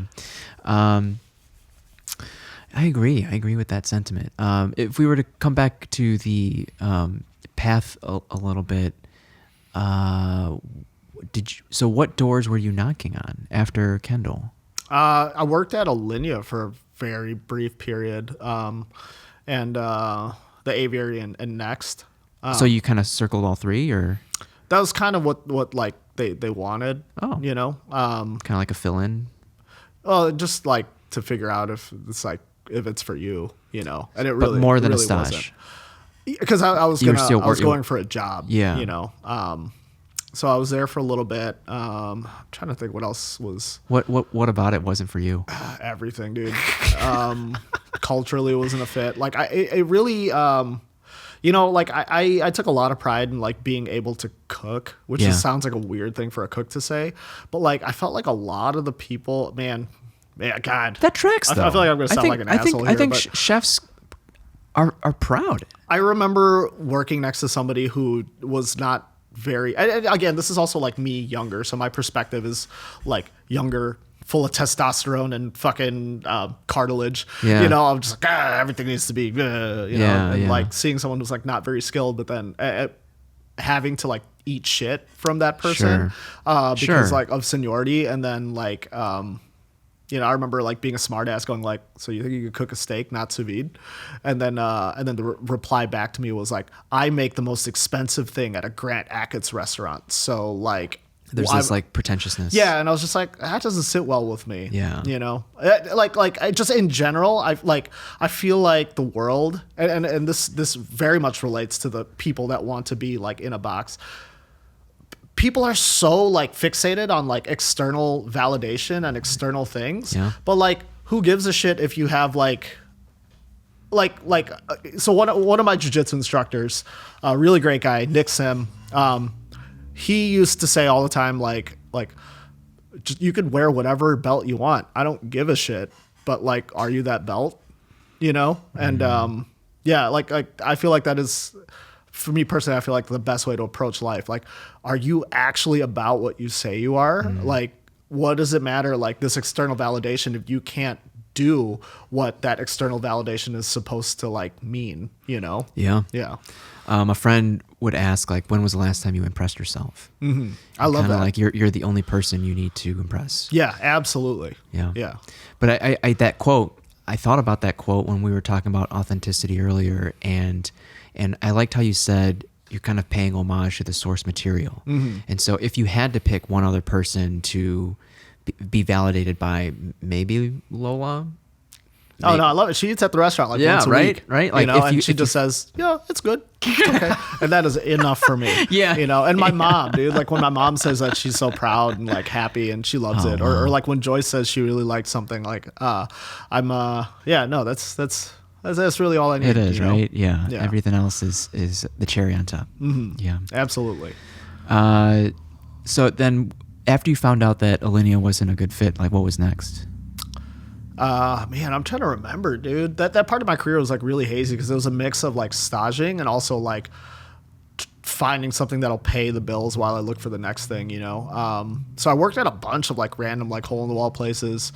And what was your priority, like trying to learn these skill sets and grow as a chef, or was it just a culture fit, or what was your priority at that time? I didn't really realize how important the culture fit was to me. Like, so, staging like at like that Alinea system, like I feel like I felt that on the inside, but I didn't have the language to process or understand it. I just knew that was a thing. Oh my God, excuse me. Sorry. Who is calling me at this hour? Oh, hey, Adam from Close Loop Farms. Yeah, he's like pretty close to here, isn't he? Oh, nice. Okay. Yeah, he's probably got some good lettuce. That's what we're getting from them right now. Lettuce, various lettuces. Yeah, Close Loop Farms is great. This is absolutely a commercial. He's not paying me though. Wait. I'm sorry. What the question was like? Was I trying to build a skill? Yeah. Well, what your priorities were? My priority ultimately was like I want to be the best that I could possibly be at this thing, and like know everything that I possibly can. And is that through? I mean, traditionally, does that come through French cooking? Well, so that was like my thing at the time. Like I thought Yeah. the only way to prestige was to do like French food, you know. Oh yeah, man. Very briefly, I was at like Les Nomades and like Everest. Very, very briefly, and that's because one of my culinary school instructors, like her husband was the chef of Everest. Anyway, yeah. So just kind of random places. Okay. I was all over the place. Okay. A couple places in Evanston that I don't even remember the name now. Are you slowly climbing the ranks of like Sue No, man, to CDC I was line to cook for line cook? Yeah, and I was intentionally like line cooking for a long time. So yeah, like going back like to like how I approach like athletic endeavors, right? Like I really wanted a strong foundation in what I was doing before like I went to like something else, and I wanted to be like really be about like what I talk about, you know, like I wanted badass knife skills. I wanted like the knowledge of like what makes a sauce good, what makes a sauce break, etc. Like the science behind these things. And I didn't really start like trying to climb the ranks, so to speak, until I started working for Takashi. So I worked at Takashi restaurant. It was really cool. I was part of the team that got the Michelin star when Michelin first came to Chicago. You know, whatever my contributions to were that, like, whatever. It was just cool to be a part of. Because I was working pastry and garmager at the time. Oh, wow. Salad station. And then he opened up a Japanese restaurant, Slurping Turtle. If I've been once. Yeah. River North, yeah. Yeah. So ramen. I was part of the opening team for that, and then eventually became like the CDC over there. And then opened up. This is funny for all the Filipino listeners. I opened up Takashi's sushi business, Tabo Sushi. Oh, nice. Wait, do you know what a tabo is? I've heard of it. Do you know what a tabo is, though? No. Oh, man. I feel like I should. Justine's going to kill me now. But Tabo is the bucket used to wash your ass. Oh, yeah. Okay. Yeah. They have shared stories like that before. Yeah, so like Filipino people are like, you work at what? Sushi? And I was like, it's supposed to be turbo in a Japanese accent. That's hilarious. That's hilarious. I did that for a while, and then I like very fortunate to have worked for Takashi. He was a good guy. Like, and also like, it felt right, like, to work for like an Asian person, even though he was Japanese, and I know like historically there's like a lot of shit there. Funny enough, I remember asking my Lola, you know, like, do you think Lola would be proud of me cooking the food of the enemy? Because he was in the military in World War II. I never thought about it like that. That's funny. Yo, man, I listen. Like, I think I'm kind of an asshole. I don't know. I just say stuff. A rebel. Yeah. Like, I think I'm a nice guy, but I feel like I just say some shit. Maybe it gets me in trouble sometimes. That's but authentic. Anyway, yeah, I said that. God, I said that, and she said, "Oh, I think he'd be very proud that you're a cook." And that really, I love that. Yeah. But anyway, yeah. So working for Takashi, actually, like, he introduced me to Morimoto. Okay. Yeah. Wow. And I'm also like super grateful for this, because I feel like Morimoto, he absolutely does not know my name, you know. And I worked for him for a couple of years. Japanese? At Japanese, yeah. Okay, nice. But I met him through Takashi and doing like pop-ups with Morimoto, like in person, you know, via Takashi. Okay. Until I started working with him at Japanese. And at Japanese, he would just like come and visit like quarterly or something like that, you know. But he never yelled at me the same way he yelled at everyone else. I'm like, I wonder if it's because you vaguely remember my face and I helped you with that one thing. Anyway, so that was cool. I was the sushi chef de cuisine eventually at Japanese. Did you ever bump shoulders with Francis Pascal? Yeah, man. Oh, I just had one of his like dinners. It was amazing. Dude, he's crushing it. Dude, that guy like blew up, man. Oh, I love Francis. I used to piss him off and I would call him Frankie. And I'm trying to break that habit. Yeah. Yeah, no, I love Francis, man. Like, I remember when he was just like a baby cook, dude. And now he's like doing really good things. He like grew his business from like nothing from the pandemic too, you know? Yeah. They all are. All these pop-up chefs. I had Simon Davies on recently. Yeah. They're all doing great things. Oh, yeah. Wow. Elixir Creative, yeah. pandemic. A lot of success stories from the pandemic. Yeah. Or there was a lot of reflection on what you really want to do. I think like when things get really hard, you have to pick. You know what I mean? When people are comfortable, that's when nothing happens. Ooh, yeah. Complacent. Mm-hmm. Okay. Yeah. Okay. Yeah. Yeah. How was Japanese? Japanese was a great time, man. It was weird. You're probably going one of the worst working environments I've ever been a part of, and I loved every minute of it. Worse as in tough and gruesome, or like every stereotype that you can think about for bad restaurant environment, like throwing pots and pans. Oh yeah, literally, dude, and it was so much fun. God, yeah, no, I remember, but like it was hardly ever directed at each other. I think everyone just needed therapy. I don't know. Because I remember like someone was like finished cleaning their station and then an order came in and I just remember him going, fuck! Yeah. Like, flipping the saute pan and like sauce going all over the wall. And then his station partner like, God damn it! Running off the line, punching the wall, going in the cooler and grabbing the mise en place that they needed and nobody batting an eye. You know? I'm just like, damn. So okay, the sushi line, like we were like the chosen kids, man. We were like the goody two shoes kids. I swear to God, because Morimoto spent most of his time up there anyway. Okay. You know, so like all of us would like go back into like the hot kitchen. What the fuck are these guys doing? Wow. Because we weren't like that on the sushi line, except for when Morimoto was there. You're front facing? We are. We definitely were, but also just like how we conducted ourselves. Sure. Like shit would be going crazy in the kitchen, and then we would just be like cutting fish. Like, how's your day? Good. Okay, cool. Yeah, but did you ever get the sense that like you're in an environment where people on the team care just as much as you do? Yeah. That's what I really liked about that place. Yeah.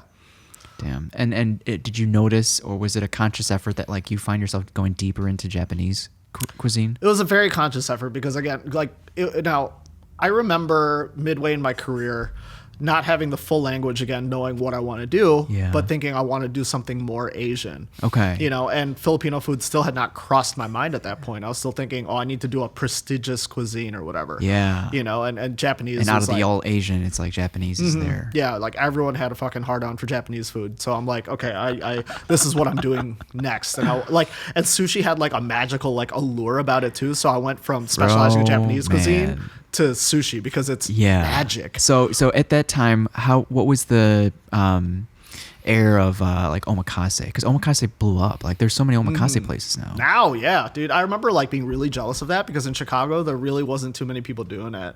And then when I became the chef at Arami, and this was like around 2015 or so, like omakase was still like Jiro Dreams of Sushi. I feel like had just gotten onto DVD. You know, so, nice. Coastally and obviously like Japan like had like this very established scene of like what to do with it, and Chicago didn't have anything with omakase. Yeah. And then like I remember like Kyoten opening up like a couple years later. So that's kind of like what omakase was, and then we implemented like a omakase-ish kind of thing at Arami that it was okay, you know. It's funny, like so when I first met my also interest in hospitality came from Jason Chan. And then my first like one of his concepts that I tried was Juno. Yeah, Juno's great. Yeah. And I didn't know that BK used to be at Arami. Yeah, man. He was the opening guy. Yeah. It's cool. It's like how small the world can feel. Dude, like, so hospitality, I feel like everybody knows each other. And then once you get more niche into it, everybody really knows each other. Because I remember, like, all the sushi people, like, we all knew each other, kind of, like, but, like, within each other's, like, proxies. But, like, at that time, pre-pandemic, it was all very much like, oh, they're, like, it was, like, fucking, like... God, not to relate it to this, but it's like fucking like gang shit in Chicago. Oh man, those are Crips over there. Stay away, we Bloods, you know. But it would be like, oh my God, like the Union Sushi Barbecue guys. Those are like the weird guys. We're the cool guys, you know. Like, oh, those guys from over there, they're the pretentious guys. We're like the cool, level-headed guys. Everyone was doing the same shit. But to that point now. Were you aware of the Shai Bigan event that we had? I meant to open the conversation with that, but how was it? It looked wonderful. Oh man, it was so great, dude. Oh man, I probably shouldn't say this out loud. Okay. Strike that from the record. That what I was about to go into. but we're back. I really loved doing that event, like front and back, like the crowd that came in, the guests were like, they're so wonderful, really all about like what we were doing. And then like the back end of things, like all of the different restaurants coming together, it really felt like a huge like family party, you know? And like we got there earlier. Kanin got there a little bit after us. And like we're prepping, just joking around in the kitchen. Like, you know, we have this like super serious event. Well, but super serious in the fact that it's $124 a head or something like that. Like we have to like produce, but literally everyone's just like joking around and like goofing off. And it was so much fun. And it like, we had work to do. We were accomplishing that work while having a lot of fun, which is something I've never really had in my career, you know? And then, so our crew got done early. Kanin was like kind of like coasting. They were like at a point where they didn't need to actively work on stuff. And then other restaurants so then would you trickle got to in. mingle like in the Well, room? that's kind of like all we were doing the entire time, even while we were working. But then like, since we finished and then like another restaurant would come through, it really felt like the elders were like telling the young heads like, oh, go help your tita over there. They just got inside. Help them. So that's like what all of us were doing with like our staff. And like, that's what I'm only saying this because, you know, one of our staff said that to me. Yeah. She's like, oh, this is what it feels like right now. Yeah. And it's every subsequent restaurant that came in like after, you know, to do their prep. I didn't know that. I didn't know it was staggered like that. That's cool. Well, it wasn't. Oh, dude, that's just the way it was. Yeah, it just Filipino time. absolutely, dude. The party started at fucking 11, and people were getting there as late as Now, did that bring you back to the food hall days? Like, can you imagine a Filipino food hall? An only Filipino food hall is something that I dream about all the time. I would love to have that here. I feel like the community would love that. The food hall days were kind of weird. Okay. You know, was it a necessary weird? I mean, it was a necessary step in the evolution of the business. Or these days, is it easier to just pop up without a food hall? I mean, you're not going to get the reason why I say the food hall is really instrumental for us was like, you know, we're not wealthy people, neither me nor Joyce. And we would not have been able to get the capital to open up a brick and mortar without something like that, you know? And even then we were like severely undercapitalized for opening up the restaurant. Yeah. You know, we've been open for over 2 years now, and this is the closest that we have gotten to what I originally envisioned the restaurant opening up as, you know, because we've had to kind of like piecemeal and patchwork our way.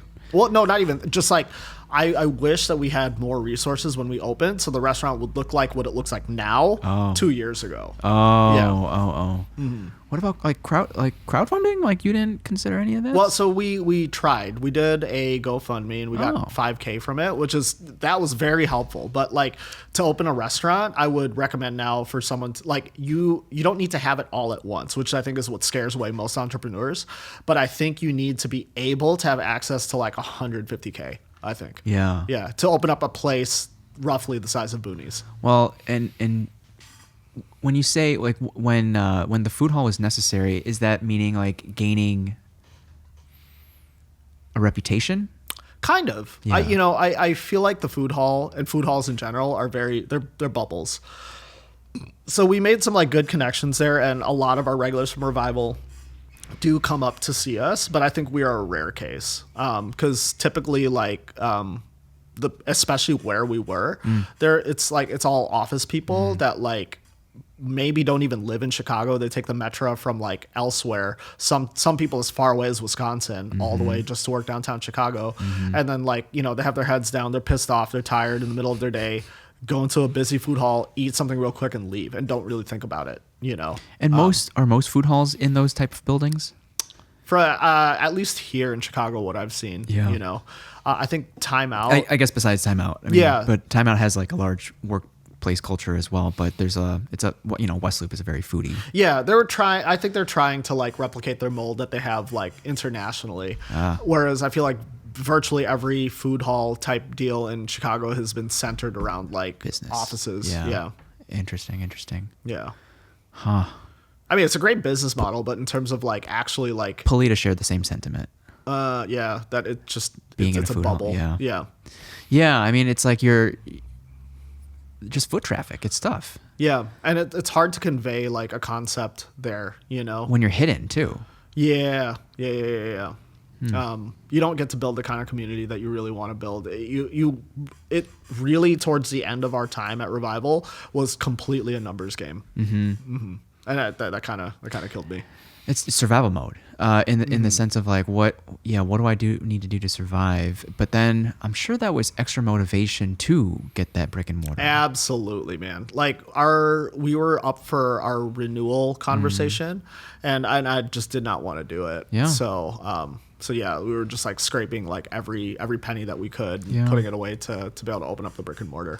And was it around that time that was it like a family member, Teresa Tran?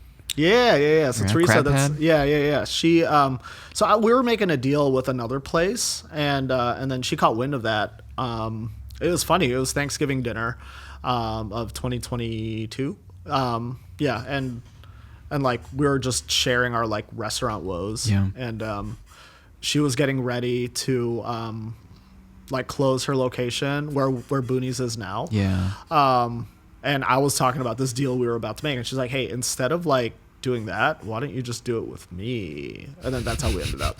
Yeah. and that's what I mean by like luck. A lot of our not a lot, maybe, but like luck has a role in success, in the sense of like what if the food hall was going on now? What do you mean? Like if we were still during there? this Filipino Renaissance, it's just like. Well, I mean, there's definitely people still like, I don't know so much in Chicago. I know there's Panlasa in the French market. So the chef Roland Calupe, he took over Kathy Vega, who now has a brick and mortar in Jefferson Park. She was in the French market, and she like handed off her thing to him. So he's like the only food hall guy I know of that's like doing Filipino food. Yeah. But like across the country though, there's like hella Filipino businesses in food halls. There's like. In Philadelphia, I know there's like a pretty big scene. In Miami, there's Jeepney, formerly of New York, is now in Miami doing like food hall stuff.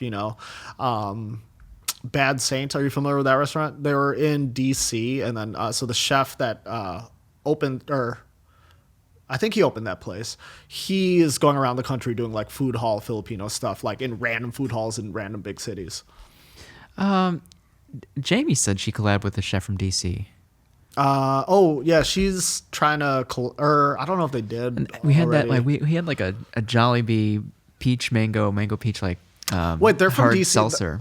Was that part of the collab?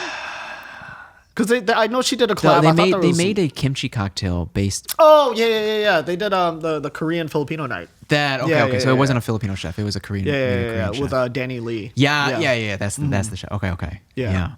And the cousins related. So we just had drinks in their yard after we finished dinner, and just related it to just hanging out in like Atita's backyard. Yeah. It was awesome. Dude, I love everything about Kaya. They have a piano in the front. Yeah. Like did you grow up playing piano? No, I did not. I remember. What instrument you play? I'm not even going to ask you if you did. Yeah. Okay, all right. Yeah. Polito had the same story. It's just like, why do our parents push us to play instruments if they didn't want us to go professionally into the arts? Yeah. And it's just, I don't know, just maybe be committed, like to learn. I mean, discipline and commitment. I think about it, like going back to like the survival, especially. So I think like Southeast Asians have a very unique, like perspective on things compared to like East Asians when it comes to this like assimilation, do the best you can to like, especially with Filipinos. Because how many like Filipino kids that are like not 10 years old are you going to see on Instagram on a reel singing better than most people you've ever met in your life or heard on the radio? Like I feel like for us, a lot of it was like, of course, like this larger, more like noble goal of like, oh, I want to enrich my child's brain, but also like, are you gonna be the next Prodigy? Is this how we get out of this? Yeah, that's a lot of pressure. Yeah. We just got to keep it simple. Yeah. Let kids be kids. What's been top of mind or exciting, or like what gets you excited about not just Boonies but like life these days? Man, I mean, Boonies is very exciting to me. Yeah. Like, I love trying something and seeing the result, and then like refining that process. Yeah, back to jujitsu. God, Iterations. Always. Yeah. Like, it takes a white belt like 10 steps to get to an armbar. It takes a blue belt maybe like 5 to 8, a purple belt maybe 4, a brown belt maybe like 3, and a black belt can just go straight to it, you know? So I love like that kind of process, like with anything that we do in the restaurant, anything that I do with my life, you know? So that's like one side of me that really excites me. And then like the other thing I feel like is actively searching for like not excitement. You know, I don't know how to put it. Like, I just like being very Content. present, not necessarily like content. Okay. But I feel like it's adjacent and related. But like I think about like how do we be more like childlike in a meaningful way? And I'm not talking about being like an adult that's into Disney, because you know, whatever, that's its own thing. But I'm talking about like Curious. walking by, yeah, like just having like that curiosity in life that like only a child would have, you know? Like seeing a dandelion or something, go like, oh, what happens if I blow on this? Oh, that's pretty neat. And not thinking anything deeper, you know, like trying to do as much of that as I can, and like not think about like stuff, you know, because there's always stuff to do. So how do we do more of that? Yeah. That's interesting. Yeah, and I don't know if I would call that excitement, but I get very motivated to like do stuff that like will elicit that, or have like a couple hours of that where it's like it's just kind of existing, you know. Bhavik Modi, one of the co-founders of Azadi Brewing, will pick up just random hobbies, whether that's like gardening. He would buy textbooks just to learn about things that are outside of his wheelhouse. But I don't know if curiosity can be taught. I think someone has to just naturally be curious. Yeah. Or find something to be curious about. I mean, I think people are naturally curious. I thought, and maybe they get stuck in contentment and complacement. You know, being complacent. It's just like this in a routine. This like just being tired all the time too is a huge thing that I feel like a lot of people don't give enough respect to. Like, like if you're tired, you don't have the space to feel other things, and like contentment feels like a reward, you know, and it sucks when you want more out of life, you know. But back to like the hobby thing that you were talking about, like I thought about that too. It's just like, oh, like just do a random thing to keep yourself curious, right? But like my kind of personality, and I feel like this is probably very similar to a lot of like small business owners, entrepreneurs, or anyone who's just very interested in getting better at things. You pick up a hobby to get curious, and then you just want to keep getting better at that. Yeah. And for me, God, holy shit, full circle. I feel like I'm trying to get better at not getting better at things. Oh my God. What have I done? No. But like, so you just want to live. Yeah, dude, we don't make enough time, I feel like, to just like exist and not think about stuff. And does that come after we've achieved some level of success, that we can finally say, I just want to roll it back a little bit and just kind of live? I don't think it has to, though. I think like would you have achieved the level of success that you have now without the hustle that you've been doing? No, I absolutely wouldn't have. But I'm also saying while I love what I do, and I think it's great for my personality and my motivations and goals, not everyone has to be that. Oh no, and, yeah. And then this whole thing about like this like being present thing, like I feel like that's something that should be like rewarded more, you know, when we're younger, and something that should be like how to sit with boredom more in validated, a meaningful way. Yeah. You know, as opposed to like everything always has to be about something. You always have to be thinking about the next thing. Like I don't know, man. Do you think people thousands of years ago were thinking this way? They were probably just like, I'm hungry. I'm going to go like, I don't know, kill a saber-toothed tiger or something. You know, like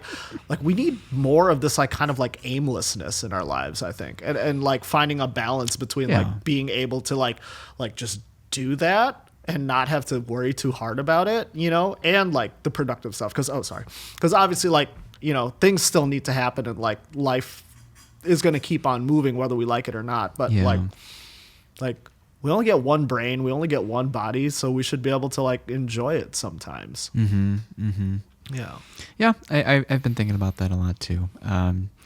Just to live, and there was definitely a phase of like learning how to live effectively. Yeah. Whether that's utilizing a calendar, or building good habits, going to the gym, like learning how to live rather than just living. Like instead of learning how to optimize your life, just live. Yeah. There needs to be more of that, you know. And like you know, you're asking like would like does that come after a certain level of success? Like, nah, man. Like, why? Like, as you know, as someone who, you know, a small business owner and also like someone who's like done quite a bit with their life too. Like, man, it's hard, you know, and it fills you with anxiety and dread sometimes, you know. Like, why do you have to go through that to be able to like enjoy your life? You know, like why do we need to like deserve things? You know, like why can't we just live? That question, like why do we need to deserve things? Yeah, like we inherently deserve things. I think we inherently deserve things. Like what we didn't ask to be born. You know, like no, we didn't. And I'm not necessarily saying that like whoever brought us in has like, you know, like the responsibility like, to give us like everything. a 100% responsibility to it. Obviously, you know, like you should care for your young. Like it's I feel like just a mammalian or like a spinal cord animal thing, you know. But like, yeah, man, we don't need to deserve anything. Like we could just do stuff. Yeah. I feel like, you know, I don't know, maybe society has gotten too big. God, now I'm just like going off the deep end here. Like if we just stayed in like small tribes of like, you know, 20 to 30 people, and every now and then it's like, oh God, the gene pool is getting a little too limited. All right, I call the next tribe over, bring them in, you know. But everyone just kind of just did what they wanted to do with like a very loose set of organization. I feel like life would just be so much better, right? We wouldn't be polluting the planet. We wouldn't be like over harvesting things and doing, it would just be like, oh God, we got to go like kill an elk right now, you know, and like, and cook it. Like no one would give a shit who's like fat, skinny, fit, whatever. I think in a way we all have our own tribe or village, you know, and it gets bigger and bigger, you care less and less. But if you had, you know, a small circle, your immediate nuclear family, you'd be a communist with each other. You would give anything off your back to support each other. And then you expand that to, let's say, a cul-de-sac, you know, and you're still a good neighbor. And then you expand that to a town and then a state. And then, you know, it just gets bigger and bigger. And then you don't have meaningful conversations with people that far from you. And so it's easier to not care. It's easier to dismiss. What troubles like across town like are happening? It's just even within your town, you know. It's like, and sometimes you get so busy that you don't even have the bandwidth to care.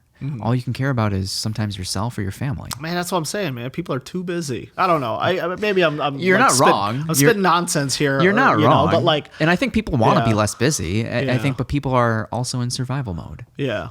No, it sucks right now, man. What happened to the 90s when everything felt like everything was possible? People can't afford to be not busy. We need more Bart Simpson and Butterfingers. Yeah, I don't know. I don't know. Would you attribute it to? I don't know if we would still attribute it to the pandemic. Nah, man. I mean, I think the pandemic definitely like exposed a lot of things, but like we've been living in like a very like hyper capitalist society for a very long time, and I think a lot of things are really coming to stead now. You know, like it's refreshing and also very disheartening at the same time to like hear a lot of people talking about like, oh, we don't really live like in a society with upwards mobility. Like it's definitely like nobles and peasants. You know, like I feel like I'm hearing that more and more now from a lot of people, not just like the left. Like, you know, people universally like banding or like supporting Luigi Mangione, you know? Was that his name? Mangione? Yeah, I think so. Yeah, like on the left and the right. It was brutal. The most recent headline regarding that was a California resident ready to hop on a plane to get a lung transplant at Northwestern, but Cigna, either Aetna or Cigna, sorry, didn't approve it. But it was also, you know, a clinical trial. And so there was risk. And then this person also had stage 4 lung cancer. So also a risk. And so it's crazy to think about how many years that this lung transplant would buy this person and that they have to pick and choose where it would be better suited or who this lung would be better suited for. Because there's a limited number of transplants available. Yeah. I mean, I guess I'm not qualified enough to. I'm not either. Yeah. I'm just. Yeah, we're like, just like the knee jerk reaction to that headline was fuck insurance. I mean, you know, like when you illuminate it like a little bit in that way, it's like, okay, like there is a little bit more nuance to it, but I think we could universally all say fuck insurance. I agree with you. Yeah. The people that are making the decisions aren't healthcare providers. No. From insurance companies. Yeah. It makes sense to me on paper to say, oh man, like we want everyone to live, but this person with a very poor prognosis has a 1% chance of having a miracle recovery and live another 40 years versus a young, healthy person who, like, I don't know, had something happen and like has a higher percentage, right? But like that is independent of like anything that has to do with insurance. That conversation, like, I feel like does not really tie into like, you know, we need you to pay like thousands of dollars a month and $40 every single time like you go to the doctor. Like those are completely separate conversations in my opinion. Yeah. Do you think about death a lot? Probably. Yeah, I at least once a day. That's a lot. Yeah. Once a day. Yeah. On the shortness of life. I literally, like, this is a recent kind of epiphany for me of like having 4,000 weeks in an average lifespan. Wow. 4,000 isn't that many. It does not. Because it's 52 every year. I don't know. I don't want to do math right now. And I failed algebra speaking of 4 algebra, times. Yeah. I don't know, when you think about it from that perspective, it's like it makes. I hope it wakes you up to like, what am I doing with my time? Mm-hmm. And that being said, there's no right or wrong answer. However you choose to spend your time is however you choose time. If you're not complaining, then who cares? Yeah. Going back to like, you know, why do we need to like deserve things? Does life really have a meaning? You know, I personally, I don't think it does. You know, but I'm alive. I'm conscious. Yeah. I'm curious. Hey, I said it. And this is what like I want to do with it. You know, but like that doesn't make like that ambition or like that mindset any better or worse than someone who wants to do absolutely nothing. Yeah, you know, that's true.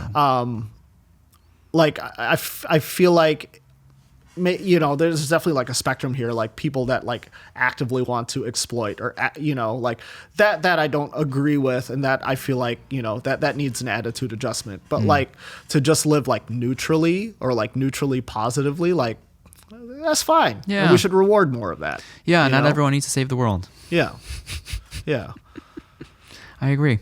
Is there anything else you want to share before we hop off? We're approaching 2 hours. Man, yeah, I don't know. I feel like I said a lot of shit. Hopefully nothing gets me canceled. I wonder. I haven't heard about anything getting canceled recently. Yeah. I don't know. I don't know if that's a thing. I wonder. I would hope that people would do their due diligence before writing someone or something off. I also like the public is forgetful, you know, like there's so many businesses that I feel like that got a lot of flack in like 2020 that are like back up, you know, Louis C.K. is touring again or something, right? like yeah, I don't know, man. Yeah, it is what it is. We live in a weird time, you know. Yeah, and like it's okay to be selfish. Man, yeah, I don't know. That also probably needs a rebranding too. In what way? Yeah. What do you mean? Because I feel like selfish and like in the sense of like protecting your peace. Yes, yeah. I think definitely more people need to do that, and we need, you know, feel less pressure of like trying to preserve like systems that don't serve us, whether that's like, you know, like a marriage or a friendship or like a business. I don't know, anything. Yeah. But I feel like too many people are too focused on like appearances. Mm-hmm. Yeah. Mm-hmm. If someone wants to connect with you, where can they find you? Well, I mean, shit, man, you DM'd me on Joe Fontelera on Instagram, or come visit me at Boonies. I'm there all the time. Yeah. We're at 4337 Northwestern Avenue, Western and Montrose. Yeah. Good spot. Thank you. It's that spot, and I don't know how often you go to Asadero, but we love Asadero as well. Oh, yeah. On the Lincoln, Montrose and Lincoln. Around the corner. Yeah. I'm there. You know who also needs some love, though, is Mi Fogata. They're across the street from Boonies. Oh, okay. They're really good. Okay. Yeah, what is it? What kind of food? It's Mexican food. Okay. Sounds good. The owner, she's from Guerrero, Mexico. Okay. And like all the all of the Guerrero specific dishes are delicious. Okay. Over there. Yeah. Okay. It's on the list. Joe, this was a pleasure. Yeah, man. Thank you for having me. Yeah. Holy anytime. crap. Like I feel like you had like lots of big heads here. You know, I'm just a guy. Well, so I appreciate you inviting me. Despite how what like the track record of the guest, I try to treat everyone as like an ordinary human being. I mean, that's all we are. That's all we really are. Yeah. You know, don't let anyone fool you. If they don't think that, they might be a sociopath. All right, everyone. Thanks for tuning in. Catch you next time. Bye.